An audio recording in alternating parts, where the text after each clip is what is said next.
আজকে আমি তৈরি করব কর্ন পিজা, আর এটা আমি প্যানে তৈরি করব। তো প্রথমেই আমি এখানে 1 কাপ পরিমাণে কর্ন নিয়ে নিয়েছি, আর আধা লিটার পানির মধ্যে এটাকে সামান্য একটু লবণ দিয়ে সিদ্ধ করতে দিয়েছি।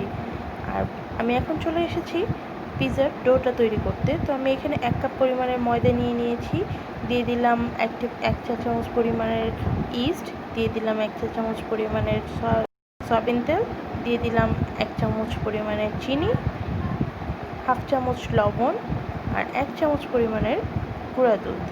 তো আমি এই সবগুলোকে একটু হাত চামচের মাধ্যমে মিশিয়ে নিলাম। এখন আমি 1 কাপ পরিমাণের কুসুম গরম পানি নিয়েছি। তো আমার পরিমাণ মতো আমি এটাকে মিশিয়ে নিব। তো আমি অল্প অল্প করে ঢালছি আর এটাকে মিশিয়ে নিচ্ছি। মোট কথা আমার একটা সফট ডো তৈরি করতে যতটুকু পরিমাণের কুসুম গরম পানি লাগবে আমি ঠিক ততটুকু পরিমাণের এখানে ব্যবহার করব। তো আমি তো হাত দিয়ে ঘুরিয়ে ঘুরিয়ে একটা ডো তৈরি করে নিচ্ছি। প্রথমে একটু স্টিকি ভাব থাকবে, পরবর্তীতে এটা আস্তে এরকম এই যে হয়ে গেছে, এরকম একটা ডো তৈরি হয়ে যাবে। তো আমি এটাকে প্রায় 2-3 ঘন্টার জন্য ঢেকে রেখে দিব। 2-3 ঘন্টার মধ্যে এটা ফুলে উঠবে। তো ফুলে ওঠার পর আমি এখানে একটা পিজার শেপ দিয়ে এটাকে করে নিয়েছি।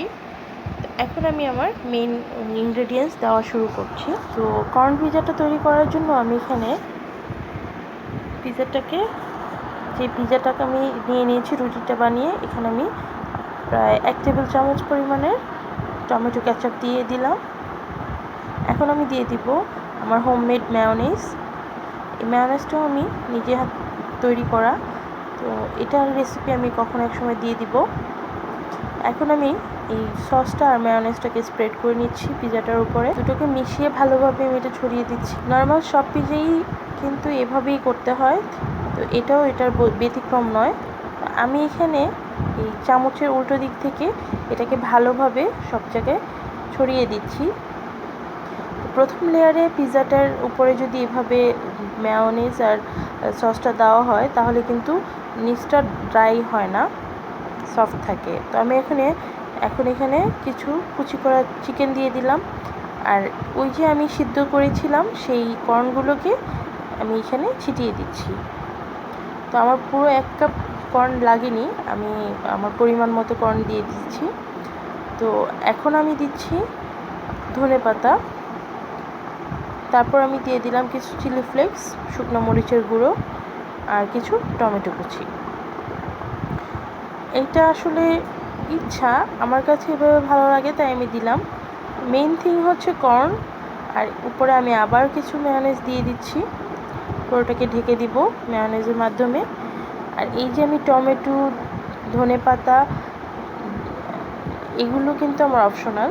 তারপর আমি আবারও একবার মেয়োনিজ দিয়ে দিব এই সবগুলো সবজিকে কভার করার জন্য, আর দিয়ে দিচ্ছি গ্রেট করা চিজ। এটাকে দিয়ে এখন আমি পুরোটাকে ভালোভাবে কভার করে দিব। আপনারা হয়তো লক্ষ্য করেছেন আমি এখানে কোনো পেঁয়াজ কুচি ইউজ করিনি। আমার কাছে মনে হলো আজকের যে রেসিপিটা এটাতে পেঁয়াজ কুচি না দিলেও হবে, তাই আমি আর দিইনি।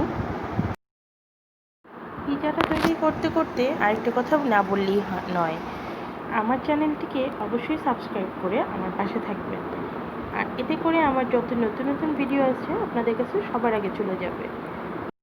এখানে মূলত চিজ, মেয়োনিজ আর কর্নের কাজটাই বেশি। তো আমার এটা রেডি। এখন আমি কিছু অরিগ্যানো ছিটিয়ে দিলাম। তো আমি এখন বেকে চলে আসব, আর আমি একটি সসপ্যানের মধ্যে চুলাটাকে একদম মিডিয়াম করে, একদম লো হিটে করে আমি একটা গ্লাসের ঢাকনা দিয়ে এটাকে বেক করতে দিয়ে দিয়েছি। তো আমার পিজাটা রেডি হয়ে গেছে, দেখতেই পাচ্ছেন।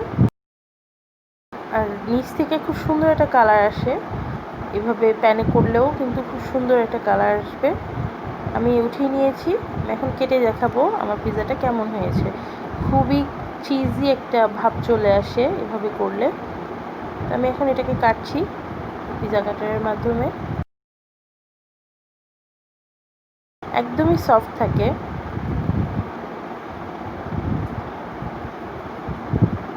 আমি একটা স্লাইস উঠিয়ে দেখিয়ে দিচ্ছি এটা ভিতরটা কেমন।